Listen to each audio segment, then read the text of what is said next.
How's it going, gamers? My name is Bones, and welcome back to Doki Doki Literature Club. Alright, so the last place we left off was Monica was late to the thing, and we thought she might have a boyfriend. So, let's get into it. Sorry, I'm super sorry. Ah, there you are. I didn't mean to be late. I hope you guys weren't worried or anything. Eh? Monica chooses the club over her boyfriend after all. You're so strong-willed. Boyfriend? What on earth are you talking about? Monica quizzically glances at me. I didn't say anything. Why are you looking at me? Never mind that. What held you up anyway? Well, my last period today was study hall. To be honest, I kinda lost track of time. That makes no sense though. You would have at least heard the bell. I must not have heard it since I was practicing piano. Piano? I wasn't aware that you played music as well, Monica. I don't really. I kinda just started recently. I've always wanted to learn piano. That's so cool. You should play something for us, Monica. Monica looks at me. Maybe once I get a little bit better, I will. Yay! That sounds cool. I'd also look forward to it. Is that so? In that case, I won't let you down, Berta Ernie. Monica smiles sweetly. Aww, Monica might like us back.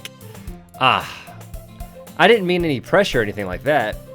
Don't worry, I've been practicing a whole lot recently, and I'd really love the chance to show you once I'm ready. I see. In that case, best of luck. Thanks. So I didn't miss anything, did I? Not really. I chose to leave out Sayori's mischievous escapade. I'm sure Natsuki will end up complaining to her anyway. It looks like everyone has already settled down. Sayori somehow already finished her entire cookie. Yuri is back in her book, and Natsuki disappeared into the closet. Berta Ernie! Sayori suddenly comes up to me. I'm gonna get some supplies from the other classroom. Wanna come with me? Supplies? What for? Well, you know how the festival is coming up? Me and Monica were gonna make some posters and stuff. So I need to find some crayons and markers and glue sticks. I see. Sure, I'll go with you. Yay!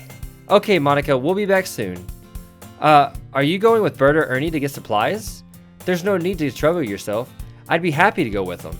Whoa, ladies, let's all calm down. There's plenty of Berta Ernie to go around, okay? Oh, but I wanted to go. It's so much fun exploring empty classrooms and stuff. Okay. It was just a suggestion. See if you can find poster paper too, okay? Okay. Ready, Berta Ernie? Boy, am I. Yep, let's go. Sayori and I exit the club room. I follow behind Sayori's hums and skips around the hallway. Honestly, it feels like I'm taking a kid to the mall or something. Sayori finds pleasure in the simplest things sometimes. Hey, Sayori, what exactly are we doing for the festival anyway? I'm not sure how you would make an event out of literature. Me and Monica have it all planned out. Don't you worry. Is that so? Yup! We're gonna do a poetry performance. A performance? Of what kind? She said poetry! What are you talking about, Berta Ernie? Everyone is gonna take turns on stage and recite their favorite poems. That sounds kinda dull. Berta Ernie! You're not thinking about it the right way at all. It's not just about reading poems, it's about performing them. Like you said, the lines of the poem like, between my feet. The last remaining flower beckons to me. I twist the stem, freeing it from its clinging roots, caressing the final joyous moment between my fingers. But to what ends have I summoned this joy? For now when I look in every direction, the once prosperous field before me is but a barren wasteland. Like that. Sayori, how do I put this? I'm sure it's just me, but it's impossible for me to take you seriously when you talk like that. You meanie. I'm working super hard on this, you know. I know. I mean, it's just that a pretty unordinary contrast to your cute self. Don't say that, it's embarrassing. But I guess that means I'm doing a good job. Yeah, I guess so. I'm so excited.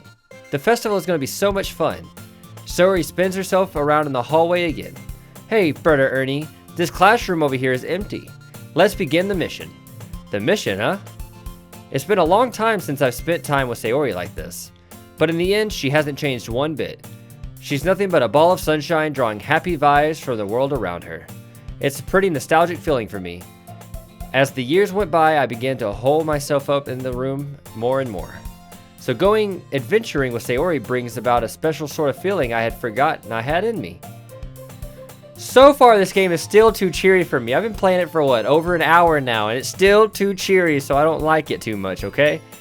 The two of us have entered the classroom. Sayori heads straight to the closet, and I follow. Let's see what we have in here. Crayons! Sayori pulls out a full box of crayons off the shelf. They're the best brand too. They're kinda dirty though. Sayori starts pulling various crayons out of the box, reading the color names. Alright, that's one down. Don't get distracted, we still need to find... Wait, I'm looking for my favorite color. Fine. Then at least move aside so I can look for the poster paper. I dropped one by accident. Smack! Kaya! I don't know, is that how you're supposed to say that? I don't know, it's fun to say it that way. Sayori bends over and smacks her forehead right into the shelf. She falls on the floor and the crayons spill all over her lap. Ow, wow. You okay? My forehead. Sayori clutches her forehead. Geez, Sayori. That's just like you, isn't it? Come on, let me see. Since Sayori is sitting on the floor, I grabbed her by the waist and pulled her out of the closet. You have to move your hand, Sayori, but it hurts. Just do it for a second. Ooh, that's a very precarious position right there. Sayori slowly releases her hand from her forehead. I gently brush her bangs to the side. Ow! Sorry. There's a huge red mark at the center of her forehead. The bump is starting to form as well. Man, that is gonna swell up. You should find you some ice. Berta, Ernie, where would I even find ice around this time? I guess a cold drink would do. You don't have to. I'm fine with looking like a unicorn. Even wincing from the pain, Sayori makes a silly joke. What are you saying? I'll be right back, okay? Okay. I pat Sayori on the shoulder and run into the hallway. I locate the nearest vending machine. What should I get? It doesn't really matter since it will be used as an ice pack rather than to drink. But I know Sayori likes apple juice, so I purchased that one. In just a moment, I'm already returning to the classroom where I left Sayori. She has one palm on her forehead and is using the other to clumsily scoop crayons back into the box. At least they were already in the wrong spots before I spilled them. Sayori, here. I hand Sayori the bottle of apple juice. It's nice and cold. Sayori opens the cap and starts drinking from it. Sayori, what are you doing? It's for your forehead, idiot. Sorry, I forgot. Why does that look like a whiskey bottle? That's not what apple juice boxes look like. How hard did it hit your head? Sayori places the bottle against the bump on her head. It stings. Just bear with it, it'll feel better soon. Looks like you cleaned up most of the crayons, so that's good. Hey, Bert or Ernie? This kind of reminds me of growing up, doesn't it? What do you mean? You know how we used to play outside all the time? I would always try to keep up with you. You were kind of oblivious in some ways. Like, I usually fell behind or had trouble climbing on the things you did. But sometimes when I tried to do things I couldn't, I would get myself hurt. I'd fall and scrape myself or get a bump. And I would start crying really hard. And you would rush over as quick as you could and would really try hard to get me to stop crying. It was almost like you blamed yourself and were afraid of getting in trouble if someone found out. Even though it really wasn't your fault at all, you know? Did I really do that? Yeah, you don't remember? Come to think of it, maybe I do remember a bit. I guess I was always so focused on my games that I didn't pay enough attention to you. So in a way, it was my fault. Kind of like this time too. If I wasn't rushing you out of the closet, you probably wouldn't have hit your head. Bert or Ernie, I don't think you realize it, but you're always thinking about other people. Even after all these years. You're rushing to help me even though I'm just being clumsy. You're really a sweetheart. Don't call me that. And I don't really do this kind of thing all the time. I guess when it comes to you, it just comes natural. Before I even know it, I'm treating you like that. I guess that's what happens when you've been friends for so long. Really? Maybe you're right, Bert or Ernie. I'm so glad that nothing's changed between us. Do you think it'll be like this forever? Forever?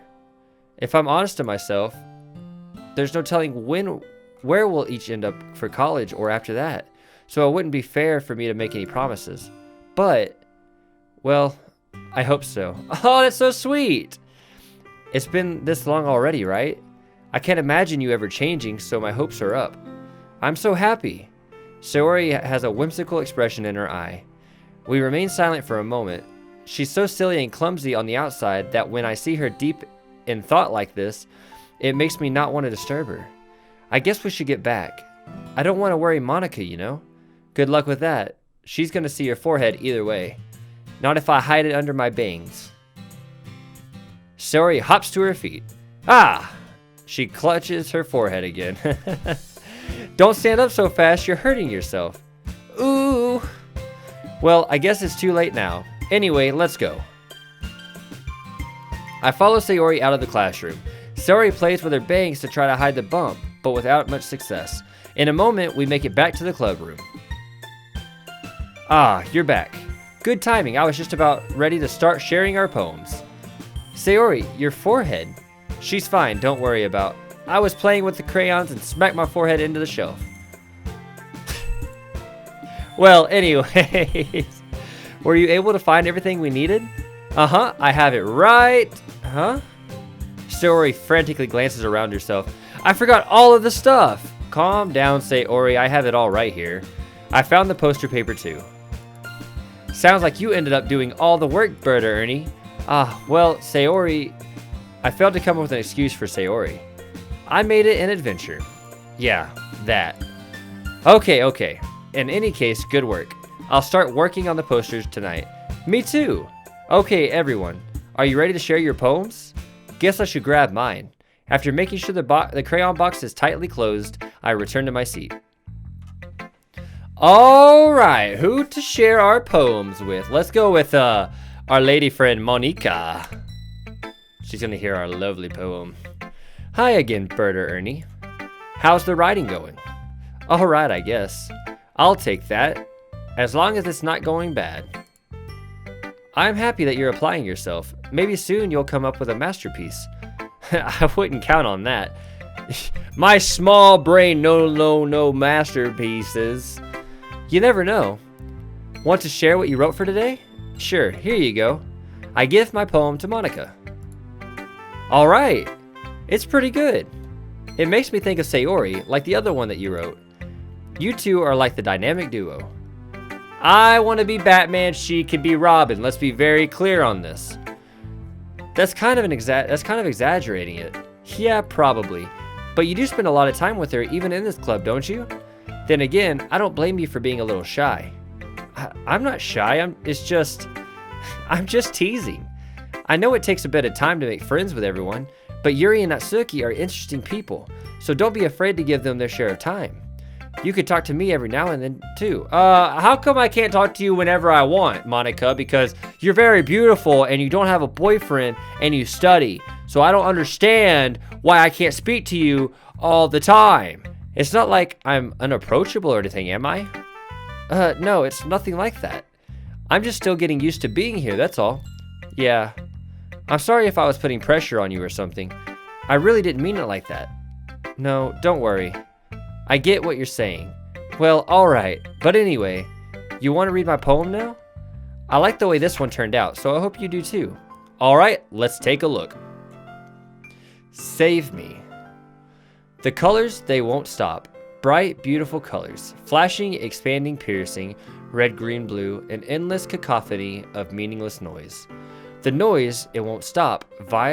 Violent, grating waveforms, squeaking, screeching, piercing, sine, cosine, tangent, like playing a chalkboard on a turntable, like playing a vinyl on a pizza crust, an endless poem of meaningless.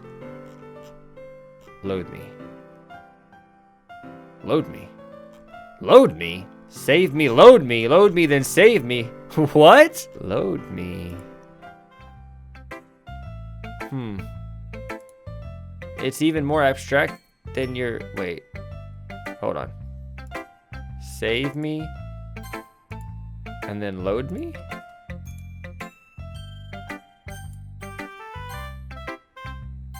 Okay, I don't know what to do there. Anyways, That could have been the poem, right? That had been some kind of metaphor, right? Like load me, like the loader bots, like load up the ship sails.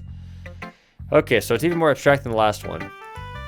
I guess it's just the way I write. I'm sorry if you don't like it. No, I never said that. It's just a kind of thing I've never really seen before, I guess. I kind of like playing with space on the paper. Choosing where and how to space your words can totally change the mood of a poem. It's almost like magic.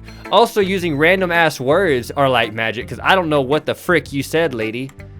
The way I wrote the lines really short makes it feel like they're trying to speak over the noise. I see. It's still hard for me to tell what it's about, though.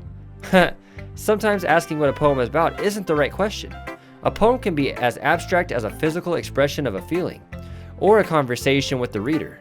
So putting it that way, not every poem is about something. Anyway, here's Monica's writing tip of the day. Sometimes you'll find yourself facing a difficult decision. When that happens, don't forget to save your game. You never know when you might change your mind, or when something unexpected may happen.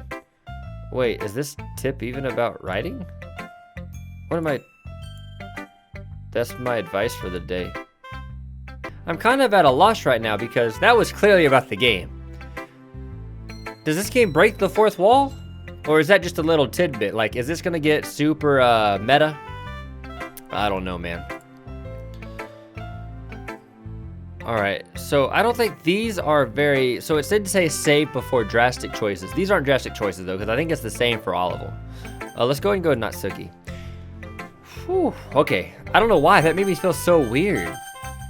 I can feel the game turning, and I don't much appreciate it. Well, it's not really any worse than your last one, but I can't really say it's any better either. Phew, what? Well, anything that isn't a train wreck, I'll take as a win. And I get the feeling you're probably the most critical. Hey, what makes you... Wait, maybe that was a compliment? Glad to see someone recognizes my experience. Well then, keep practicing and maybe you'll be as good as me one day. She reminds me of like a Pokemon trainer for some reason. That's, something tells me Natsuki completely missed the point. Come to think of it, this kind of reminds me of Sayori's poem from yesterday. You think so? Yeah, well I guess you've been friends with her for so long, you might be on the same wavelength. But you never really struck me as her type. Sayori has a type all of a sudden? Well, I don't know, but honestly, how can someone so, fluffy spend so much time with someone like you? It's like she's dragging around a dead weight. That was a little unnecessary. Damn, tell me how you really feel. But think of it this way. If it weren't for me, she would probably just fly away like letting go of a balloon. You could say we take care of each other in our own way. Whatever it is, I don't get it. Oh yeah, I guess I'm supposed to show you my poem. Here. Amy likes spiders. You know what I heard about Amy? Amy likes spiders. Icky, wriggly, hairy, ugly spiders. That's why I'm not friends with her. Amy has a cute singing voice. I heard her singing my favorite love song. Every time she sang the chorus, my heart would pound to the rhythm of the words. But she likes spiders. That's why I'm not friends with her. One time, I hurt my leg really bad. Amy helped me up and took me to the nurse. I tried to not let her touch me. She likes spiders, so her hands are probably gross. That's why I'm not friends with her. Amy has a lot of friends. I always see her talking to people. She probably talks about spiders. What if her friends start liking spiders too? That's why I'm not friends with her. It doesn't matter if she has other hobbies. It doesn't matter if she keeps it private. It doesn't matter if it doesn't hurt anyone. It's gross. She's gross. The world is better off without spider lovers. I'm gonna tell everyone. Is that a poem or is that just a story? Not bad, right? It's quite a bit longer than yesterday's. Yesterday's was way too short. I was just warming up. I hope you didn't think that was the best I could do. No, of course not. I personally liked your other one better. I liked the other one. I had so much fun reading it. This one was just a story. Anyway, the message is pretty straightforward in this poem. Let's see if Bert and Ernie's big brain can wrap around the fact that Amy loves spiders and you don't like it. I doubt I have to explain it. Sometimes you can explain complicated issues with much simpler analogies, and it helps people realize how stupid they're being. Like anyone would agree that the subject of this poem is an ignorant jerk. Do you know people like that? Of course, it's about how everyone thinks my That doesn't matter. It could be about anything. I wrote it to be easy to relate to. Everyone has kind of a weird hobby or guilty pleasure, something that you're afraid if people find out, they'd make fun of you or think less of you. But that just makes people stupid. Who cares what someone likes as long as they're not hurting anyone and it makes them happy? I think people really need to learn to respect others for liking weird things. Well, you're definitely right. At least I can relate to that. And I'm sure a lot of other people can too. It's what I do best after all. Because that's what heroes do. I don't know, I love saying that. I don't like writing unless there's a good message to take from it. Like conveying emotions is important. But I want to make people think, not just feel. Remember that. I'm going to write a good one for tomorrow, so look forward to it. Alright, I think this next one we do is going to be Sayori, because Sayori would love our poem no matter what. I think Yuri will like it too though, because Yuri's kind of a sweet little girl. Bird or Ernie, I really love your poems. I can't believe you've been hiding these from me. I'm not hiding anything, but your poems are so good. Yesterday's and this one too. You can't tell me you haven't done this before. I mean, you're really the only one who feels that way, so, huh? No way! Not even Natsuki? Well, I guess Natsuki is the least likely to admit how much she likes something. But I don't think it's that. What do you mean? Well, I guess I'll be honest about it. It's a lot easier to write poems when I'm thinking about you. Huh? What? Stop thinking weird things, idiot. I just mean that you're a really expressive person, I guess. How am I supposed to write poems about my own stupid life? But you somehow make everything in your life an adventure. Even the little things. Like cooking? Let's not talk about that.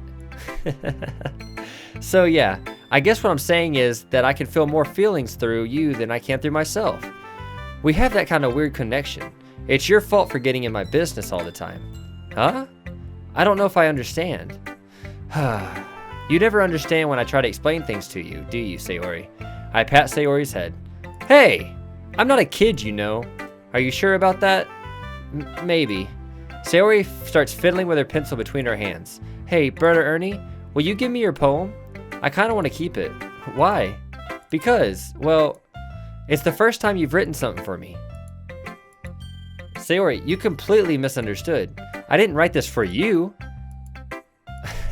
Are you even listening anymore? Well, whatever. I'll give it to you when we get home. Really? Snap. Ah! I broke my pencil. Sayori bends down to pick up the piece she dropped, but being inattentive to her surroundings, she bumps right into me. Sorry. It's fine, it's fine. I'll get it for you. I bend down and pick up the broken pencil. Sayori clutches the desk behind her to support herself, knees shaking. I'm a little clumsy today. Let's sit down, Sayori. Yeah. I grab Sayori's arm and help her sit at the desk. Anyway, I still haven't read your poem. Oh, sorry, I forgot about that. But it's not as good as yours. Geez, don't worry. I'm sure I'll like it. Bottles. I pop off my scalp like the lid of a cookie jar. It's the secret place where I keep all of my dreams. Little balls of sunshine all rubbing together like a bundle of kittens. I reach inside with my thumb and forefinger and pluck one out. It's warm and tingly, but there's no time to waste. I put it in a bottle to keep it safe, and I put the bottle on the shelf with all the other bottles. Happy thoughts, happy thoughts, happy thoughts in bottles all in a row. My collection makes me lots of friends, each bottle a starlight to make amends. Sometimes my friends feel a certain way, down comes a bottle to save the day. Night after night, more dreams, friend after friend, more bottles. Deeper and deeper my fingers go, like exploring a dark cave, discovering the secrets hiding in the nooks and crannies.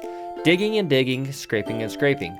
I blow dust off my bottle caps, it doesn't feel like time elapsed. My empty shelf could use some more, my friends look through my locked front door. Finally all done, I open up, and in come my friends.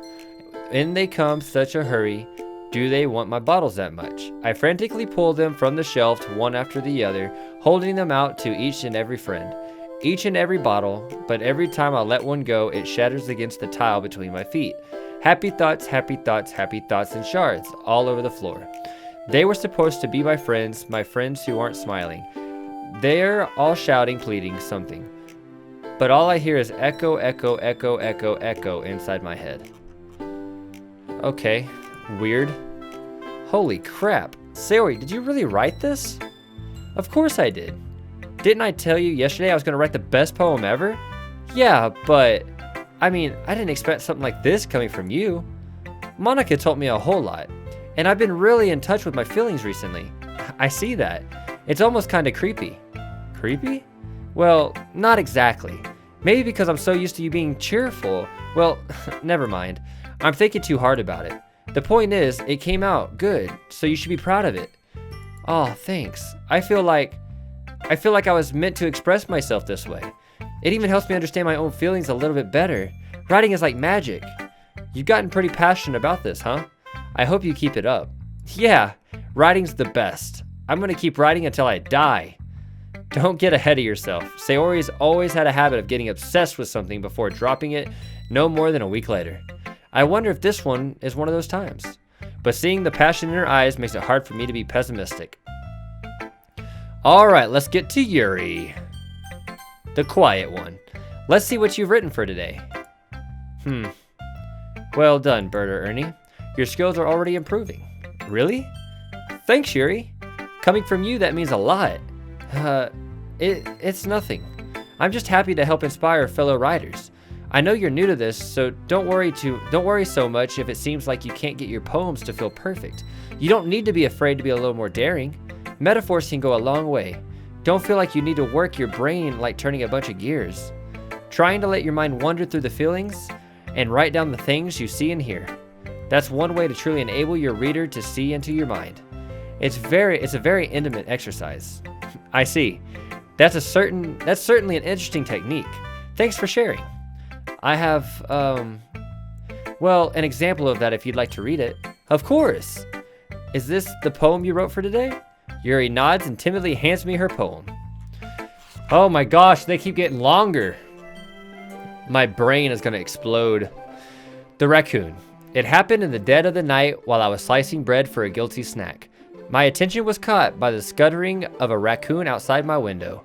That was, I believe, the first time I noticed my strange tendencies as an unordinary human. I gave the raccoon a piece of bread, my subconscious well aware of the consequences. Well aware that a raccoon that is fed will always come back for more. The enticing beauty of my cutting knife was the symptom. The bread, my hungry curiosity, the raccoon an urge.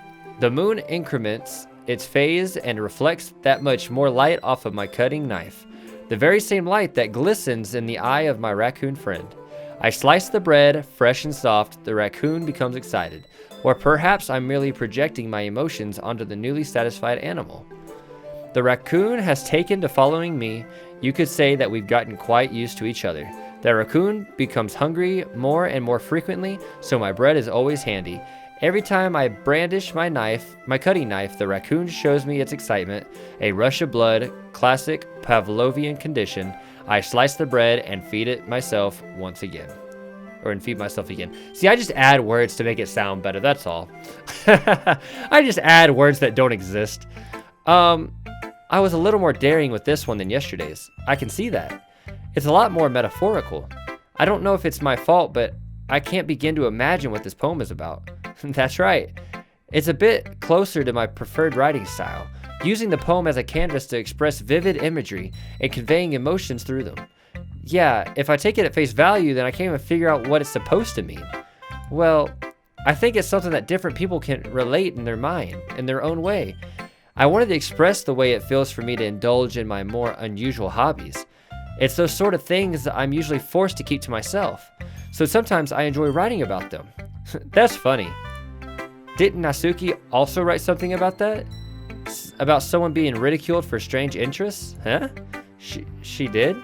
Yeah, because the last time they fought, they were fighting over writing styles, and now they got similar ones. She was talking about how it doesn't matter what you're into as long as you're not hurting anybody. She's right. And does she really feel that way? Yeah. Sounds like you two have that in common. That's interesting. To me, she seemed like the kind of person who would make fun of my hobbies. But I suppose that's my fault for judging, isn't it? Please don't tell her I said that. Don't worry, I don't have a reason to. Okay. Well, thank you for sharing it with me. After all, if I hadn't learned to embrace my own weirdness, I would probably hate myself. I might be ranting a little bit now, but I'm glad you're here as a good listener. Okay, everyone. We're all done reading each other's poems, right? I have something extra planned today, so if everyone could come sit at the front of the room. Is this about the festival? Well, sort of. Do we really have to do something for the festival? It's not like we can put together anything good in just a few days. Well, we'll just end up embarrassing ourselves instead of getting any new members. That's a concern of mine as well. I don't really do well with last-minute preparations. Don't worry so much. We're gonna keep it simple, okay? We won't need much more than a few decorations. Sayori has been working on posters, and I've designed some pamphlets we can give out during the event. Okay, that's great and all, but that doesn't tell us what we're actually going to be doing for the event. Ah, I thought you heard about it already. We're going to be performing. Performing? Monica? Yeah, we're going to have a poetry performance. Each of us is going to choose a poem to recite during the event. But the cool part is, we're also going to let anyone else come up and recite poems too.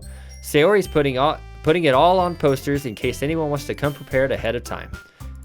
Sayori, who's been coloring a poster, holds it up for us to see. Are you kidding me, Monica? You didn't already start putting those posters up, did you? Well, I did. Do you really think it's that bad of an idea? Well, no. It's not a bad idea, but I didn't sign up for this, you know? There's no way I'm going to be performing in front of a group of people like that. I agree with Natsuki. I could never in my life do something like that. Imagining it, Yuri shakes her head in fear. Guys. No, Sayori. I understand where they're coming from.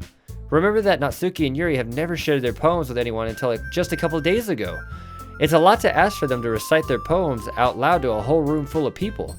I guess I kind of overlooked that. So I'm sorry. But I still think we should give it our best. We're the only ones responsible for the fate of this club. If we start the event and each put on a good performance, then it will inspire others to do the same. And the more people who perform, the better we'll be able to show everyone what literature is all about. Yeah! It's about expressing your feelings, being intimate with yourself, finding new horizons, and having fun. That's right. And it's those reasons that we're all in this club today. Don't you want to share that with others? To inspire them to find the same feelings that brought you here in the first place? I know you do. I know we all do. And if all it takes is standing in front of the room for 2 minutes and reciting a poem, then I know you can do it. Natsuki and Yuri remain silent. Sayori looks worried. I guess that leaves me no choice. I agree.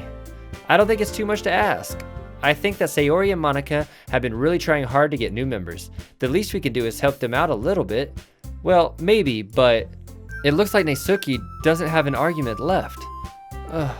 Okay, fine. I guess I'll just have to get it over with then. Alright. Phew. Thanks, Natsuki. What about you, Yuri? Yuri dejectedly glances around at everyone else's expecting faces. I guess I really don't have a choice. That's everyone! You're the best, Yuri. This club is seriously gonna be the death of me. Oh gosh. You'll be fine, Yuri. But anyway, let's move into the main event. I want each of you to choose a poem yourself. We're gonna be practicing and reciting them in front of each other. No way! Monica, this is too sudden.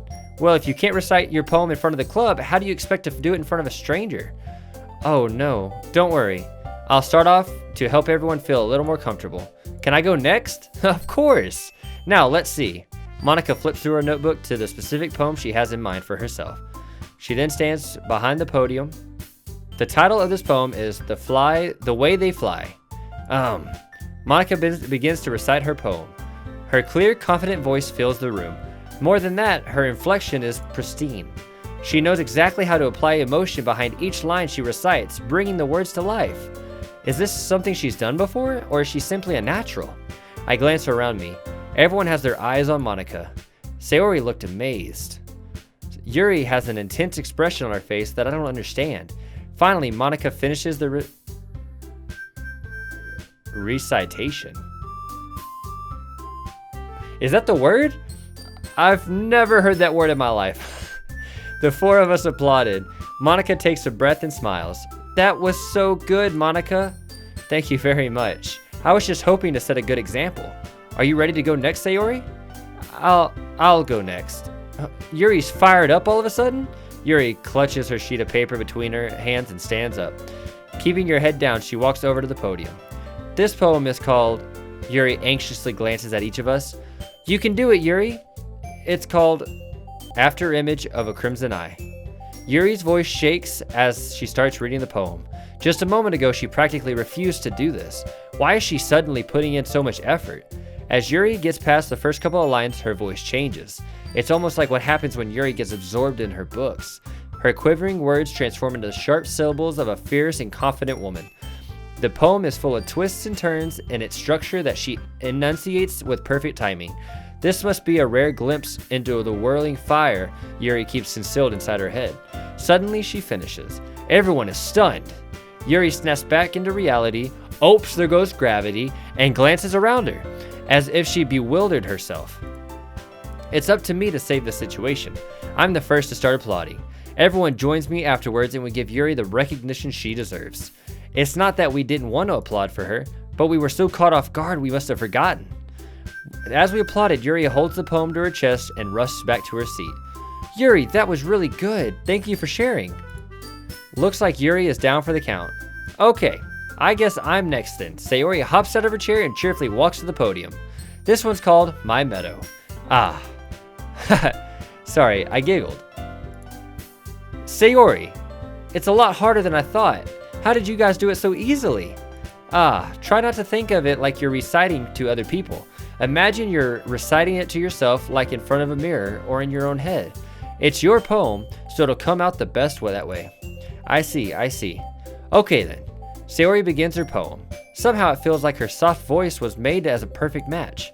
The poem isn't aimlessly cheery like Sayori is. It's serene and bittersweet. If I were able to read this on paper, I probably wouldn't think of it much. But hearing it come from Sayori's voice almost gives it a whole new meaning. Maybe this is what Sayori meant when she said she likes my poems. It's like I get to reach more deeply into someone I thought I knew through and through. Sayori finishes and we applaud. I did it! Good job, Sayori. Even Berta Ernie liked it. I guess that's a good sign. What does that even mean? It came out nicely, Sayori. The atmosphere of the poem fits you really nicely. But it might be that other poems wouldn't work quite as well within that kind of delivery. I don't really understand. In other words, I've seen poems of yours where that sort of gentle delivery wouldn't work as well. They might need a little more force behind them depending on what you're reading. Oh, I know what you mean. Well, I've been practicing that kind of thing. It's just embarrassing to do in front of everyone. The next time I'm gonna make you pick a poem that challenges you a little more. We don't have much time before the festival, you know? Okay. Now, who's next? Natsuki? Don't make me go before Bert or Ernie. It's not like I can compare to you guys anyway. Might as well let Bert or Ernie lower everyone's standards a little before I have to do it. Natsuki. That's fine, it's fine. Let old Bert or Ernie do it. This is like crushing my ears and it hurts. I might as well get over with it. But it's not like I have much of a selection of what to read. I'll just have to go with what I wrote for today. I stand up in front of the podium. Everyone has their eyes on me, making me feel terribly awkward. I recite my poem. Since I'm not exactly confident in my own writing, it's hard to put energy into it. Despite that, once I finish, I receive applause anyway. Sorry, I'm not really as good as everyone else. Don't worry about it so much. I think it's less about your abilities, more about your lack of confidence in your writing. That's something that I'll improve over time though. Yeah, maybe. Alright then. That just leaves you, Natsuki. Yeah, I'm going. Natsuki begrudgingly gets out of her seat and makes her way to the podium. The poem is called... Why are you all looking at me? Because you're presenting. Anyway, the poem is called Jump. Natsuki takes a deep breath. Once she starts reciting the poem, her sour attitude disappears a little. While she's still a little unenthused, her poem has a rhythm and rhyme to it. It's Natsuki's trademark style, and it works surprisingly well when spoken out loud. The words feel like they bounce up and down as if giving life to the poem. Natsuki finishes and everyone applauds. She huffs back to her seat. That wasn't so bad, was it? Easy for you to say. You better not make me do that again. Well, do you at least feel prepared enough to recite the poem in front of other people? I mean, doing it in front of other people will be way easier. I could put whatever on my face, I could put on whatever face I want for other people. But when it's just my friends, it's just embarrassing. That's a surprise, Natsuki. I would think it'd be the other way around for me. Well, that's just how it is. So, Well, I guess in that case, you won't have much worry about the festival. That said, I want to thank everyone for coming through. It might be a little hard, but I hope that you all have an idea of what it's like now. Make sure to pick a poem and get enough practice before the festival, okay? I'll be making pamphlets, so let me know ahead of time what you'll be reciting. Jeez, I should probably find some other poem to recite instead. That's fine too. It doesn't have to be your own. I'm already pleasantly surprised that you're putting in all this effort for the club. It makes me really happy. Yeah, no problem. Okay, everyone, I think that does it for about today. I know the festival is coming up, but let's try to write poems for tomorrow as well. It's been working out really nicely so far, so I'd like to continue that. As for the festival, we'll finish planning tomorrow, and then we'll have the weekend to prepare. Monday is the big day. I can't wait. I can do this. I can do this. All right. I stand up. There's no way I'll be able to find the same enthusiasm as Sayori and Monica, but I'll do my best to get through it, if it's for the sake of the club, and impressing Monica. Then I'll have to do my best. Ready to go, Sayori? Yup! Look at you two, going home together like that. It's kind of adorable, isn't it? Geez, guys, don't make such a big deal of it. It must be a little nice, though. Well, how am I supposed to respond to that? It's okay, Bert or Ernie, you don't have to say anything. Whatever, let's go already. I walk home with Sayori once more. Even though it's only been a few days, a lot of things have happened already. But today, Sayori has been a little quieter than usual on the way home. Okay, we are going to save it right there. We're going to save it right there. This is where we'll pick up next. I've been doing it for about 45 minutes. I'm really into this game. I like this game a lot. I know that stuff's going to happen. I've recorded 3 videos, an hour and a half, almost 2 hours of this videos, and I still don't quite know what's going to happen. So I know it's going to take a turn for the dark. I understand that, but I don't know how. So either way, thank you guys so much for watching. If you like this video, make sure you hit that like button. It really does a lot for me. I appreciate it. Let me know any recommendations of any kind of games to play down in the comments below. And hit that subscribe button if you haven't already. One more time, guys. Thank you so much for watching. And as always, game on.